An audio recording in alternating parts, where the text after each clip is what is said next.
7:30, kur edhe kemi paralemru në gjarët e kësaj dita, ato të cilat kanë qenë të organizuara, kemi folur bashkë me Beqanën, kemi cek edhe njërën tryez të diskutimit apo konferencën e cila do të mbahet për me diskutu për vape dhe për këto cigaret elektronike të cilat po përdorën sidomos në afërsi të shkollës dhe nga nxënësit dhe nga fëmijët të gjithë janë të moshës së mitur. Pra po e tregoj edhe unë edhe njëherë, thot Qendra Kosovare për Avokim dhe Zhvillim, KADC, organizon një tryez diskutimi urgjente dhe me rëndësi të lartë publike, ku do të trajtohet fenomeni alarmues i përdorimit të cigareve elektronike, vaping, nga fëmijët dhe të rinj në afërsi të shkollave. Në këtë tryez diskutimi po ashtu do të përfshihen edhe prindërit, po ashtu do të ketë edhe mendime nga ekspertët shëndetësor. E gjitha këto ne i diskutojmë bashkë me drejtorin e kësaj qendre që është zotri Shkumbin Spahia, e që e kemi tashmë në studio. Mirëmëngjesi, mirë se keni ardhur. Mirëmëngjesi, faleminderit për ftesën. Është shumë kënaqësi që ju kemi këtu. Atëherë po besoj që keni pa të nevojshme, apo pse keni pa të nevojshme me organizu një tryez diskutimi? Gjithsesi, duke parë rritjen alarmante të nivelit të konsumimit të cigareve elektronike, gjithsesi vape, e cila përmban substanca të shkaktojnë varësi, sikurse që është nikotina, dhe duke parë përdorimin e gjerë nga të rinjt dhe adoleshentet, ne kemi parë të arsyeshme që të ngrisim këtë çështje në nivel kombëtar, do thotë dhe ta bëjmë një zë të bashkuar të komunitetit dhe të profesionistëve shëndetësorë, të cilët do t'i adresojnë sfidat shëndetësore që paraqet konsumimi i vape tek të rinjt dhe adoleshentet.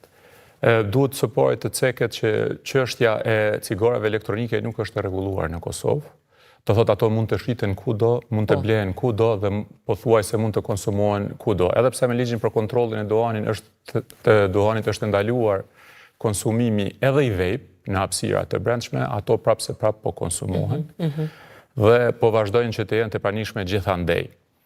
Duhet cekur që substanca që përmbajnë këto cigare, që është nikotina, shkakton një varësi të lartë dhe në tregun ton aktualisht po shiten vape apo cigare elektronike të cilat përmbajnë nikotin sa 200 cigare, që do të thotë sa 10 pako cigare mund të përmbajnë një vape nikotin. Kjo është sidomos e dëmshme për të rinjt, tek të cilët truri është në zhvillim dhe tek të cilët varësia shkaktohet shumë shpejt. Do të thotë më shpejt se tek të rriturit, dhe ende pa u bërë konsumus të rregullt apo të përditshëm, ata fitojnë varësinë dhe pastaj vazhdojnë që të jenë të varur gjatë gjithë jetës. Të rinjt që konsumojnë cigare elektronike apo vape bëhen të varur dhe më vonë tregojnë prirje për varësi edhe ndaj drogave tjera. Pra këtë arsye është shumë e rëndësishme që të veprohet tani, që të parandalohet ky fenomen. Sikurse nëse kthehemi prapa në vitet e 60-50, kur ka filluar bumi i përdorimit të cigareve, të duhanit, në fillim ka pasur shumë pak informata për dëmet që shkakton ky produkt. Dhe kryesisht e kanë marrë apo e kanë konsumu si zëvendësim i asaj apo sepse është formë më e lehtë dhe mënyrë që me heq dorë lehtë më shpejt prej duhanit tradicional. Kjo çështje është e diskutueshme për shkak se nuk po konsumohet nga duhan pirësit apo vetëm nga duhan pirësit, por po konsumohet edhe nga ata që nuk pinë duhan. Pra është bërë diçka dhe si trend apo cool me u duk edhe para gjithashtu. Po, kjo për shkak të reklamimit dhe rregullimit dhe mos rregullimit të reklamimit dhe të marketingut të këtyre produkteve. Ju mund të shihni kudo, mund të shihni në forma të ndryshme, mund të shihni në shije të ndryshme, dhe në shikim të parë ato nuk duken fare si cigare apo si një produkt i cili ka të fshehura aq shumë rreziqe shëndetësore brenda. Prandaj këto janë shumë atraktive tek të rinjt, për shkak të ngjyrave, aromave dhe shijeve, dhe ne si organizat dëshirojmë ta shfrytëzojmë këtë komunitet, komunitetin e prindërve, të rinjve, të mjekëve dhe të mediave, që të bëjmë presion tek autoritetet shtetërore që të bëjnë rregullimin e këtyre produkteve. Do të duke ndaluar reklamimin, marketingun. A mendoni se do të bëhet? Një projekt ligj është një draft projekt ligj, i cili ka parashikuar disa masa. Mirë po zgjatet tani te mase për shkak se edhe të mosformimit të qeverisë. Por ne kemi menduar që të mos presim edhe me tutje derisa të formohet qeveria, por të ngrejmë një alarm dhe të informojmë qytetarët mbi rreziqet që shkakton konsumimi i këtij produkti. Sepse do të thotë ka edhe prej atyre të rriturve, të cilët ende nuk e dinë efektin që mundën me pas, apo edhe në fakt ndoshta çka është vejp dhe çush mundet me diku në trupin e fëmijës ti. Po, si që thash, truri i të rinjve është në zhvillim deri në moshën 25 vjeçare. Tam pasi po flasim për të rinj, dhe stasitë të mëdha të nikotinës ndikojnë shumë në aftësinë e të mësuarit, e të mbajturit mend, ndikojnë në kontrollimin e impulseve, në disponimin e të rinjve, në mënyrë negative. Duhet se kurse këto substanca përmbajnë edhe metale të rënda, sikurse që është nikeli, sikurse që është plumbi, që janë potencialisht substanca që mund të shkaktojnë kancer. Dhe duhet të bëjmë të qartë që ata kur i thithin këta avuj, në të vërtet nuk janë avuj uji, por janë aerosole, të cilat i përmbajnë këto substanca toksike. Përveç metaleve të rënda që i përmenda, përmbajnë edhe substanca të avullueshme apo volatile të cilat quhen, siç janë diacetilet që përdoren për ngjyra dhe propilenglikoli. Domethënë propilenglikoli apo glicerina mund ta keni parë në substanca në pomada, në krema. Mirë po, këto nuk janë të dëmshme nëse përdoren lokalisht. Mirë po nëse thithen në mushkëri kanë potencial që të shkaktojnë kancer, përveç sëmundjeve tjera. Gjithashtu edhe ngjyrat të cilat përmbajnë këto, nëse gëlltiten, përmes shkojnë ka lukthi, ndikimi i tyre në shëndet është i vogël. Mirë po nëse inhalohen dhe të përtojnë në mushkëri, ato janë substanca potencialisht kancerogjene. Me qenë se përdorimi i vejp në masë të madhe ka filluar viteve të fundit,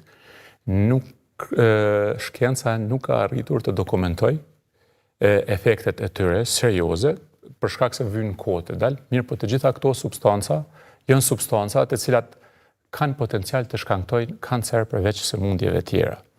Edhe sa i përket konsumimit të këtyre produkteve nga të rriturit, të cilët tentojnë që ta lënë duhanin, duhet t'ju thuhet që nikotina, sasia e nikotinës që gjendet në këto cigare elektronike është e njëjtë edhe më e madhe se në cigare. Prandaj, ata do të kalojnë nga një kategori të varësh në një kategori tjetër. Edhe ky produkt, cigaret elektronike nuk janë të aprovuara, ta zënë për shembull nga FDA, në Shtetet e Bashkuara si produkte të cilat mund të bërtoren për ndërprerjen e duhanit. Por kisha dashur ta mbajmë fokusin posaçërisht tek të rinjt, tek dyqanet që shesin afër shkollave, tek qasja shumë e lehtë që e kanë këta të rinjt, edhe fëmijë, në këto produkte. Pra atë arsye është e nevojshme që në mënyrë urgjente të rregullohet shitja këtyre produkteve vetëm në dyqane të cilat pajisen me licencë dhe të cilat gjithsesi duhet të plotësojnë disa kritere dhe nuk duhet të jenë afër shkollave. Duhet të ndalohet aromat në këto produkte, të cilat bëhen tërheqëse për fëmijë, e nuk themi që të ndalohet në tërësi, edhe pse do të kishte qenë një masë e preferueshme apo e dëshirueshme.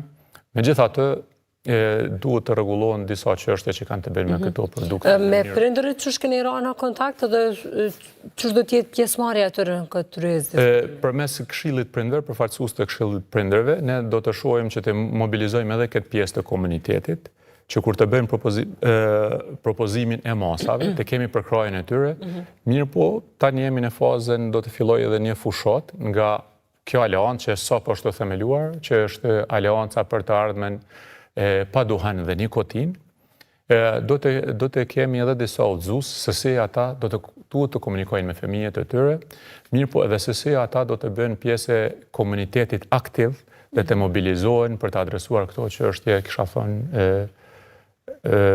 alarmante në këtë. Aty do të jenë edhe ekspertët shëndetësor, edhe mjekët do të marrin pjesë. Po, kemi specialistë të disa fushave që kanë konfirmuar pjesëmarrjen, do të kemi pulmolog, mjek familjar, pediatër, onkolog, specialist të shëndetit publik, dhe ideja është që sot t'ju japim atyre, si të themi, florin, vëmendjen kryesore, që ata të diskutojnë për efektet, veçanërisht për efektet shëndetësore të dëmshme që kanë këto produkte dhe përvarësinë e lartë që shkaktojnë tek të rinj. Çush është komunikimi me shkolla? A keni komunikim me drejtor, mësimdhënës, sepse e di që shpeshherë ka kontrolle kështu ndoshta pa paralemrim tek nxënësit, qoftë për telefon, qoftë edhe për mjetet të tjera që munden me u gjetë në çantat e tyre, edhe që ka pas raste që janë gjetur edhe vejp. Aty po flasim këtu edhe për fëmijët që kanë qenë në shkollë fillore. Po, kemi pasur dio kontakte të rregullta, të them, mirë po kemi pasur kontakte apo adresimin nga prindërit dhe nga mesimdhënësit e shkollave, tek organizata jonë, për prezencën e lartë të këtyre produkteve në shkolla dhe për rastet të cilët ata i kanë takuar tek fëmijët në shkolla, them tek fëmijët tani jo, tek të rinjt në shkolla edhe fillore, duke konsumuar në obor të shkollave, kanë gjetur këto produkte në çantat e tyre, në toaletet e shkollave, dhe ajo që është shqetësuese është se fëmijët po i shohin këto si lodra zbavice. Nuk po i japin rëndësinë e duhur, po mendojnë që janë të padëmshme, për shkak se janë të maskuara me shije shumë të këndshme, si shije të bostanit, të bananeve, drellzave e tjera, të cilat kurin halon të japin përshtypjen që janë të padëmshme. Mirë po në realitet ato i kapin dhe i lidhin fëmijët duke i bërë të varur dhe duke i bërë përdorus të këtyre produkteve për tërë jetën. Dhe në studimet që janë realizuar jashtë shumica atyre që kanë filluar konsumimin e vape, kjo është kanë kaluar në përdorim edhe të cigareve tradicionale që përbëhen nga duhani. Do thot konsiderohet nga komuniteti shkencor dhe komuniteti i atyre profesionistëve që mirën me këtë dukuri, konsiderohet si përdorimi i vape apo cigareve elektronike si port hyrëse në përdorimin e cigareve dhe si port hyrëse për të shndruar një person, një njeri, një të ri, në të varur, i cili është shumë i prirë që të përdor edhe substanca tjera që shkaktojnë varësi. Kjo është ajo që neve na ka bërë të veprojmë tani. Nëse shohim në vitin 2021, vetëm ta bëjni paralele, në Kosovë janë importuar rreth 30.000 euro cigare elektronike. Në vitin 2022 ka pasur një ngritje të përnjashme, dikun vlera importuar e këtyre produkteve ka shkuar në 2.6 milion euro vjetore. Edhe ka vazhduar të rritë edhe në vitet pasuese. Për këtë arsye kemi parë si të domosdoshme që të fillojmë edhe të veprojmë tani që të mos bëhet më vonë. A mendoni se do të ketë një efekt? Po, shiko, vetëdijsimi nuk është një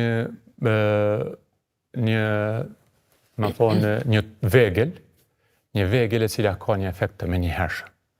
Mirë po fillon të ketë ndikim me njëherë, e pastaj ndikimi i tij nëse bëhet në mënyrë të vazhdueshme dhe nëse ka një mobilizim të mirë të gjitha shtresave të shoqërisë, besoj që do t'ja arrijmë atë që ta ndalim sa s'është bërë shumë vonë, mirë po gjithsesi nevojiten edhe masa ligjore rregulluese, të cilat e kufizojnë, siç thamë më herët, reklamimin, marketingun, shitjen, përdorimin dhe aromat të cilat përdoren në këto produkte, të cilat qëllimin e vetëm e kanë për të joshur të rinjt.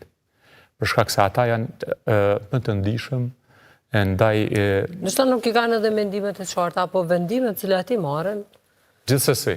Nuk janë edhe as të mirë apo të mirë menduara në fakt, sidomos në këtë moshë, pra nuk është se pritet të merret ndonjë vendim kush e di se çfarë nga fëmijët, sidomos ata që janë në shkollë fillore, po ashtu edhe nga të rinj që janë në shkolla të mesme, ku afër ka dyqane që bëjnë shitje, madje edhe byfe të ndryshme ku shkojnë ashtu shiten edhe cigare tradicionale, po ashtu edhe cigare të tjera elektronike që janë aty. Uroj që të paktën me këtë rrjes diskutime, me diskutime të ndryshme cilat bëhen qoftë në studio televizive, sepse kemi diskutuar edhe më herët, të ketë ndikim të paktën të prindërit dhe të rinj ta kuptojnë këtë që të përcillet ky mesazh edhe të dinë të paktën se çka po përdoren edhe çfarë efekti munden me pas të ta. Pastaj të presim patjetër që po edhe një ligj ku edhe ndalon shitjen e tyre tek të rinjët apo tek fëmijët në moshën 18 vjeçare tek të miturit. Zotëri Spajia, faleminderit shumë për kohën, faleminderit për informatat cilat i keni ndarë ne. Faleminderit edhe ju për ftesën dhe për mundësinë që të shpalosim këtë